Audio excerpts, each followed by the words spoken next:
Indonesia pastikan tak akan dukung pemerintahan junta Myanmar.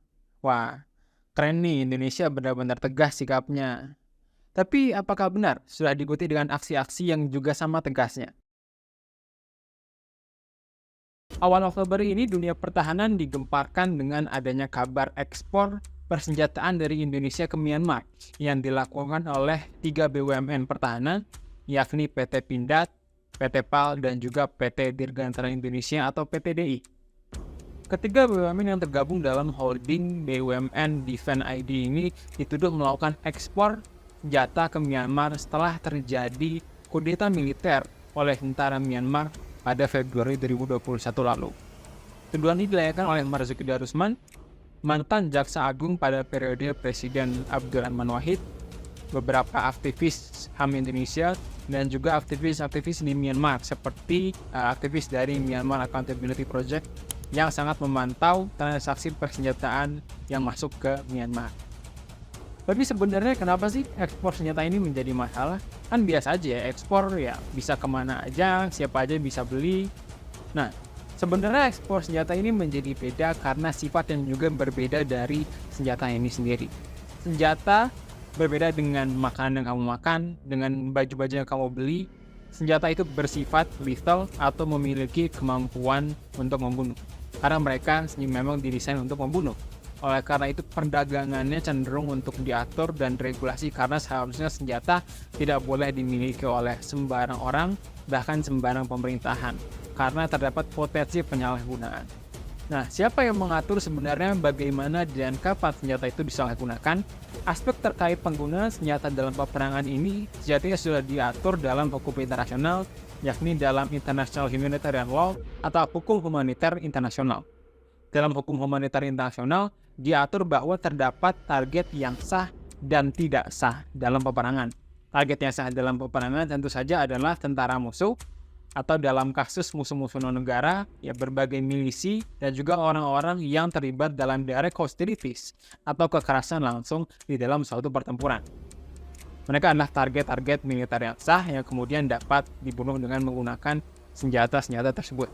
Akan tetapi, terdapat target-target yang tidak sah dan tidak boleh diserang menggunakan persenjataan tersebut, yakni mereka yang merupakan warga sipil, tenaga kesehatan, dan juga berbagai orang yang tidak terlibat langsung dalam aksi kekerasan.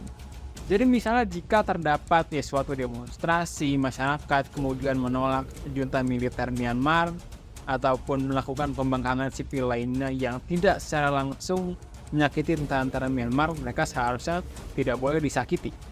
Tetapi kita tuh semua tahu bahwa that is not the case in Myanmar. Junta militer di Myanmar telah dan terus melakukan penyerangan terhadap masyarakat sipil. Baik itu mereka yang berdemonstrasi, menolak untuk bekerja sama, atau bahkan melarikan diri, harus menerima peluru-peluru dari rezim junta militer Myanmar. Apakah kita ingin senjata yang diproduksi oleh Indonesia dipakai dalam melakukan pelanggaran HAM dalam kejahatan-kejahatan perang tersebut? Tentu saja tidak. Bahkan pemerintah seharusnya awas terhadap resiko nyata yang ada di Myanmar sejak sebelum kudeta, karena terdapat beberapa catatan pelanggaran HAM termasuk terhadap Rohingya yang terus terjadi di Myanmar sejak 2016 bahkan sebelumnya. Atas penjualan tersebut, Marzuki Darusman dan aktivis HAM lainnya menyebut bahwa ketiga BUMN ini telah melanggar hukum humaniter internasional yang juga telah diratifikasi oleh Indonesia, melanggar Undang-Undang HAM, dan juga melanggar resolusi PBB nomor 75/287. Merespon tuduhan ini, Defense ID mengaku dapat memastikan bahwa tidak ada ekspor ke Myanmar sejak Februari 2021. Akan tetapi hal ini tidak dapat diverifikasi karena memang penjualan senjata tersebut bersifat rahasia dan juga tidak ada data penjualan senjata Indonesia ke Myanmar yang dapat diakses di SIPRI. Di sisi lain, pihak BUMN justru cenderung lepas tangan karena mereka mengaku tidak bertanggung jawab atas transaksi pihak ketiga yang terjadi apabila terjadi penjualan ke pihak Myanmar.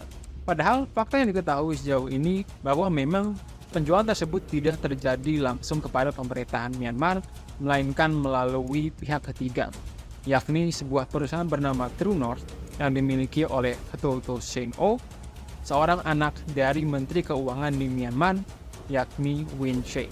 Dengan sikap tersebut, BUMN justru terkesan abai dan lepas tangan terhadap potensi penyalahgunaan yang mungkin terjadi dari penjualan senjata-senjata Indonesia. Dan ini tentunya bersifat kontraproduktif terhadap berbagai usaha perdamaian yang sedang diusahakan oleh komunitas internasional termasuk Indonesia.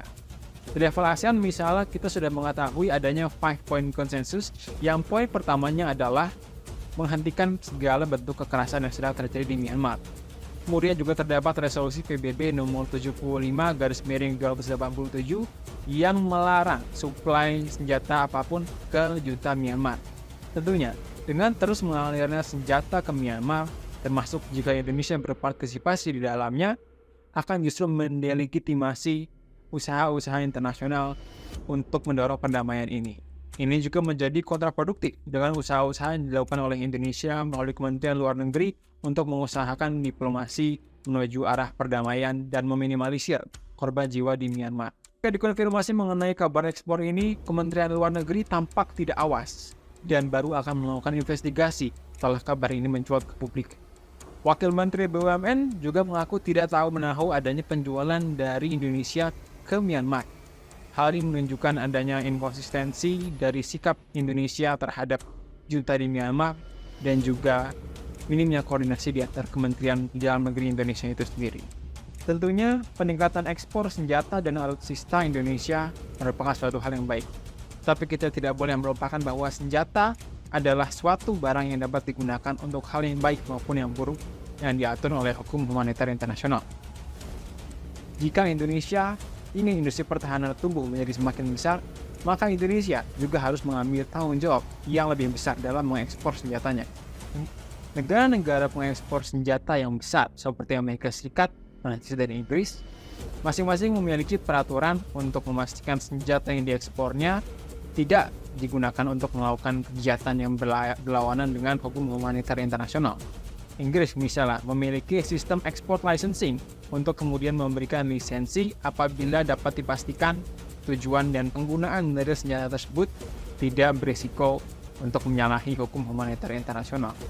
Inggris dan 130 negara lainnya juga telah menjadi penandatangan dari Arms Trade Treaty, yakni perjanjian internasional pada tahun 2013 yang dibuat untuk memastikan perdagangan senjata yang bersifat transparan, bertanggung jawab, dan juga berkontribusi bagi perdamaian internasional. Sayangnya Indonesia belum menjadi penandatangan dari perjanjian ini. Jika Indonesia memang serius untuk mencegah kejadian ekspor senjata ke junta Myanmar ini kembali terjadi, maka sudah sepatutnya Indonesia ikut menandatangani dan meratifikasi Arms Trade Treaty dan membuat suatu rezim ekspor licensing di dalam negeri untuk memastikan senjata yang diekspornya tidak digunakan bertentangan dengan hukum humanitar internasional. Tentu saja kita tidak ingin senjata yang digunakan oleh Indonesia dilakukan dengan asal-asalan. Oleh karena itu, proses ekspornya juga tidak boleh dilakukan dengan sembarangan. Hanya dengan demikian Indonesia dapat menjadi pengekspor senjata yang bertanggung jawab dan memiliki industri pertahanan yang terus tumbuh. Kita juga dapat tenang karena dapat memastikan beliau dan senapan yang diproduksi oleh Indonesia tidak digunakan untuk menumpahkan darah yang salah, tetapi untuk menjunjung tinggi perdamaian internasional.